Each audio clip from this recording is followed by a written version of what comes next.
I am the Tofu Golem. Please enjoy the video. You'll first confirm the essentials. You're signed in with your Apple ID and location services are enabled. Once done, open the Find My app and tap People. Make sure Share My Location is toggled on so sharing is permitted. Next, press the plus icon to start adding someone. This begins the actual sharing flow. You're doing this now because it establishes permission and a visible presence. Doing it later wastes time.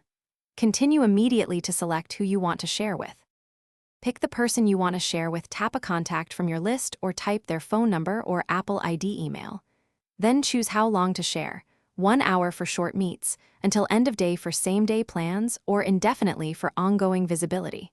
You can also add a quick message, which helps explain why you're sharing. If you need someone's location first, request it instead. That sends them a prompt. Make sure to confirm the selection so the invitation goes out. After you send the share, confirm the person appears in People with an active status. Tapping their pin shows live updates. To end sharing, open their entry and choose Stop Sharing. This revokes access immediately. You can also set notifications for arrivals or departures from a location. If updates stop, first verify the device has network access and location services enabled. Also make sure date and time are set automatically. If that fails,